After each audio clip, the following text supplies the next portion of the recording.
This time, it is my distinct pleasure to chat to Kerry Godliman, the female lead of Hannah in the newest Ricky Gervais vehicle, Derek. Good day, Kerry. How are you? I'm very well, thank you. Hello. Now, you're a very accomplished stand-up. You have your own radio show. You're an actress. When is it enough? I don't know. World domination is my next objective. Well, I hope we can help with that because you are quite the refreshing voice in and amongst a cloud of I don't know what I need. I don't know what the word I'm looking for here is. I don't want to say anger and unreasonable, but I love to stand up. I have not had an opportunity to listen to your radio show, but I plan on it. And you are absolutely amazing in Derek. Oh, thank you. Oh, well, I'm enjoying this conversation enormously. Well, I tell you what, if you was here, I'd also give you a hug. Aww. Speaking well, of that's which, kind of you to say. Speaking of which, are you ever going to come over to the States and ply your comedic trade? I don't know. I'd love to. I haven't really ever even done a UK tour, let alone an international one. So I suppose I should start with that, which I am sort of thinking about doing next year, doing a UK tour. You know, if it goes really well, maybe I'll bring it to the States. Well, I hope so. And if there's anything I could do to get you all the way to Kansas City, let me know because I'll help. Well, unless of course it involves money because I don't have any of that. Well, no, but we'll make it happen a different way. Who needs money? Right. I don't need it. That's silly. Now, when Derek first came on the scene, it seems to be that there was loads of controversy, even before anybody screened it, due to the fact that they thought just because their opinion and what they saw in the trailers, they thought that there was some sort of cruelty involved, involving Ricky's character. Has any of that subsided? It pretty much subsided the minute it was on, because, as you say, a lot of that so-called controversy was based on predicting something, and it had, people didn't know yet what it was going to be. So it just goes to show, really, you have to watch something before you can judge it. So the minute it was on and people sort of immediately grasped that it wasn't cruel, then that all subsided, really. Did you, when you read the script, did you think, oh, people are going to go absolutely batshit for this? It's going to be absolutely up in arms? I remember in the first meeting that I had with Ricky, he said that he knew that people would object to, some people, not all people, but there will always be some people that will object to something. And he said, of course, I'm doing something that I don't doubt will annoy some people, but that's not a good enough reason not to do it, and it's not a good enough reason not to be creative and make art and do stuff. So he's pretty fearless, really. He does what he wants to do. He made Derek how he wanted to make it. He was clear about how he wanted it to be from the beginning right through, the whole process. It's very much his vision. Now, tell us about Hannah.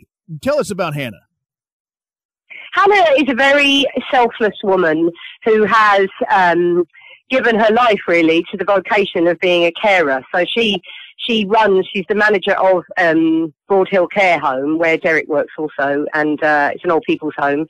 And she's sort of devoted to that, and some of that devotion is at the expense of her personal life. She's not enormously successful romantically, but I think she has a calling to be a carer, and she's a very admirable character. I wish I was a little bit more like her.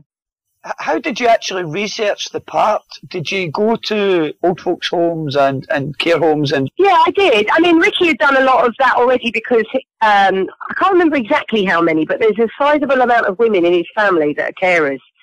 And he sort of loosely based the character of Hannah on all of them. I think he's got nieces, and I think his mum did some caring and stuff like that. So he had a clear idea of that type of woman, the type of woman that is a sort of natural carer or a devoted carer. So some of that was already in place before I came along. And then obviously I needed to do a bit of my own research. So I went to a care home in London, and they gave me some of their time, and I sort of spent a bit of time walking around and seeing how a care home works and what the sort of general sort of duties of a care home manager are and stuff like that. And that really helped.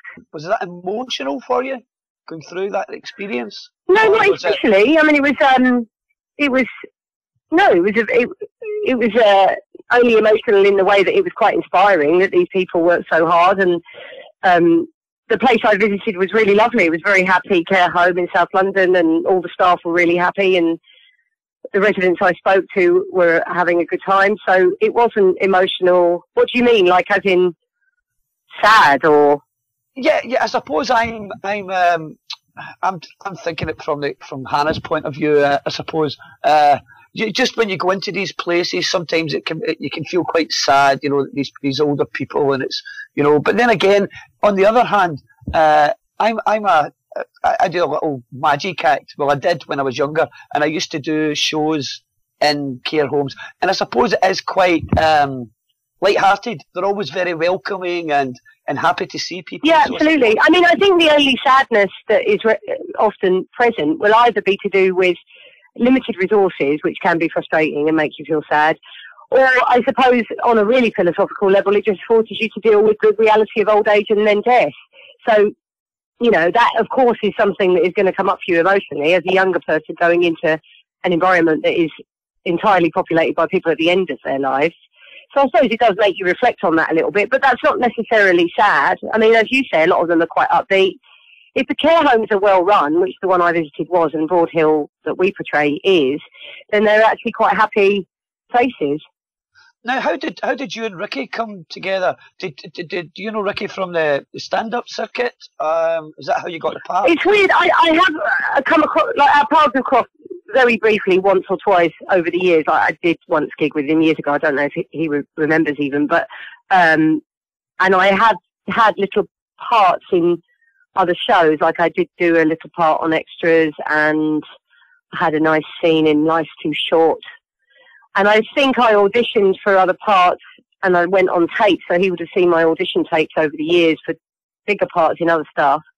So I think I might have been somewhere on a radar, but I know that Carly Hansen said that my scene in Life's Too Short, which is very brief, but he said that played a part in my casting. I remember you doing Extras, because Nightmare and I were just talking about the scene in Extras where you played the sort of a strict crew member who stopped Ashley Jensen from... I'll tell you, the floor manager, yeah.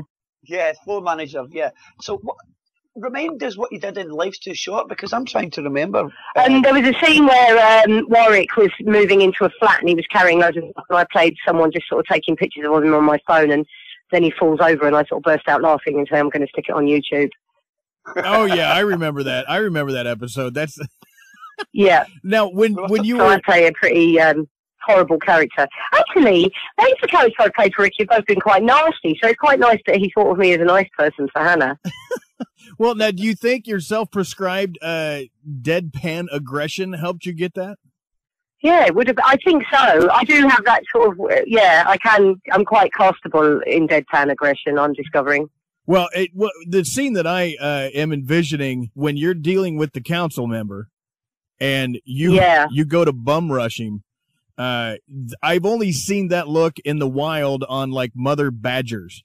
So there's a lot of good facial expressions going on in that episode. Yeah, she's also very hard, and she's also, you know, her kindness and her care is very much focused on the needy and the weak and the ones that need it, and her venom is reserved for the people like the council officer and some people in a pub. I don't know if you've seen the pilot as well, the first episode where she is quite aggressive with someone in a pub. So yeah, she's fiercely protective, you know, like she has the capacity to be violent. In season, obviously you haven't started working on, started shooting season 2. Do you have any idea what's coming up yet? Have you had any meetings about scripts or anything? You just yeah, we've had a few meetings. It's really exciting, yeah. Well, don't give anything away, but can you give us the I wouldn't give anything away. emotional tone? Is it going to be the same basic feel to it, or are we looking at a new direction? I guess so. It will have a similar theme to it, but it will also move it forward as well, because obviously now that you're familiar with the characters and the care home and stuff, then we can be a bit more robust when it comes to the stories, because I suppose when you've got a first series, you're just really establishing the characters, but once people know those characters, you can move them forward a bit. since you're working with so many older actors, do you find yourself sitting down and reminiscing with them about their past and learning from their expertise, if you will? Yes and no. I mean, you don't feel like you're in a sort of an environment where you grill the old people, you know, like a life workshop. But they are they're great. They're very professional, and I suppose yeah, you're right. They have had far more experience, but it's never kind of overtly discussed. It's sort of just present in their, you know, their attitude and their behaviour and just their general professionalism, really. In one of the other interviews that I was doing my due diligence on, I was reading all the stuff that you've already answered, hopefully to not sit here and ask you all the same questions. When you do have to fake snot, is there a goo that they use, or? No, I think I was just being a bit revolting. No, I don't ever, I've heard of tear sticks, but not snot sticks. Well, maybe that's a new venture for us. We can just go out and somebody could make quite a lot of money. Snot sticks. But you guys seem to have had a lot of fun making their. Oh, it was lots of fun. I mean, everybody. I mean, when I've seen interviews over the years with other people that work with Ricky, you always hear them say that they have a really nice time. He runs a very relaxed ship. You know, he knows. I think the thing is, he knows what he wants. So sometimes when jobs are a little bit more taxing or stressful is because there's a bit too much confusion, or, you know, there isn't a sort of clarity of intent, whereas Ricky really does know what he wants. So it's quite quick for him to get in, and if he's cast it and he surrounded himself with a crew that he trusts and blah, blah, blah, then he can just achieve what he wants fairly quickly. Is he generous to the cast? Does he let you offer a lot of input? Yeah, absolutely. He's very open to offering and pitching in ideas, and I mean, I can't speak for the other shows, but for Derek cast, like the core cast, like me and Brett Goldstein that plays Tom and David Earl that plays Kevin, we're all comedians. So Ricky knows that we all write and that we perform stand-up and work on the circuit and stuff like that. He knows that. So it's not like, I mean, no disrespect to other straight actors, but obviously there's a different type of person that you're employing if you're saying to somebody, look, come in and bring your ideas and all the things that I know that you do outside of the acting, you know, because a lot of actors, obviously, you hand them a script, they learn their lines and they act it, whereas us lot can't keep our mouths shut. We're just wired to sort of pitch in, really, because that's sort of what we do. Now, when you're on the set and that infectious laugh of Ricky's comes out in the most inopportune times, do you ever feel like just slapping him? Oh, it's contagious. You can't not laugh. I challenge anyone not to. But it's a very contagious laugh. Yeah, I was watching some of the outtakes this morning, and it seems like it would be damn near impossible to get through a scene in any proper amount of time, because it seems to me like things just tickle him out of the blue, and then it's 20 minutes of laughter. Yeah. Well, not 20 minutes. He's not that bad. He laughs really freely. It keeps everything really fresh. He's not like overly precious about, you know, the atmosphere of the set or the tonality. It's very light, you know. Some of the material is actually quite heavy, and it's obviously the subject matter can move people and upset people and blah, blah, blah, but the atmosphere on set is generally quite light, and his laughter is often very close, you know, and I think it's a measure that the stuff, if it keeps amusing him, then we're probably on to a winner, because, you know, his amusement is what is keeping us all in employment anyway. That's true. Now, Karl Pilkington, as his first acting role, how's it like working with him? Oh, he's lovely. He's a really down-to-earth, very unpretentious, easygoing, naturally funny person. Now, is that his real hair that they just let grow long, or is that something they put some? I think they've wigged him up. They've wigged him up. I was hoping they would, because I would hate for him to actually have that head that looks like that in real life. I mean, obviously he is going. Yeah, that would be awful. But my God, you do see people like that, though. You do see people like that around. I don't know if you get them there, but we get loads of them in London. They're everywhere. We have a famous comedian over here, Nightmare. His name is Mick Miller, and oh yeah, Dougie could easily be Mick Miller's love child. He's got. Oh yeah, I can see that. Yeah. I think it really amused Ricky to make him look like that. Well, I think anytime he can mess with Karl, it amuses Ricky. I mean, he made a whole TV show about it. Yeah, he likes to mess with Karl. Ricky actually designed the wig by drawing a little sketch. He literally drew a little simple picture of a round head with hair at the side. It just looks like a tangerine. Yeah. It basically looks like a tangerine. Did you ever run your hand through his hair and go, "Wow, that's quite a head you have there"? No, I don't think Karl would have appreciated that very much. I'm guessing he wouldn't, but it would still be kind of ridiculous. I think it would be funny as if you just walked by one day and just like ran your fingers through his hair just to see his reaction. I think it would freak him out. Your radio show, Kerry's List. What is that? I don't know anything about how you guys do your radio over there. Where is it? Where can we hear it at? Well, it's on Radio 4. I don't know how you'd be able to hear it, but it was on Radio 4 here. And it's the list idea is it's sort of about my maniacal attempts to do a lot of stuff, being a sort of busy person or a working parent or whatever. So I sort of I anchor my life by having to-do lists, and sometimes those to-do lists are sort of mental. So something quite profound can be juxtaposed with something quite banal. So lists are inherently funny. I find lists very funny. So you could have, like potty training and watch 3 world cinema classics, make soup, juice, jabs, jerkin, jive class, grow herbs, make a cushion. All these things are sort of nestling next to each other. So it's kind of fleshing it out, and with a sitcom and a sketch thing running through and bits of stand-up. So it's a bit of a collage, really. Now, where can people find out about your gigs? You have a website? I've got a website, yeah. I've got a website, and I'm on Twitter. So I'm usually, if I do something, I promote it on there. Okay, so what is your website address? It's kerrygodliman.com. Oh, that's easy to remember. And your Twitter? Yeah. Twitter is at... Kerry A. Godliman. I'm rubbish at this. Kerry A. Godliman. I'm on Twitter at Kerry A. Godliman. Well, I think you're doing a fantastic job.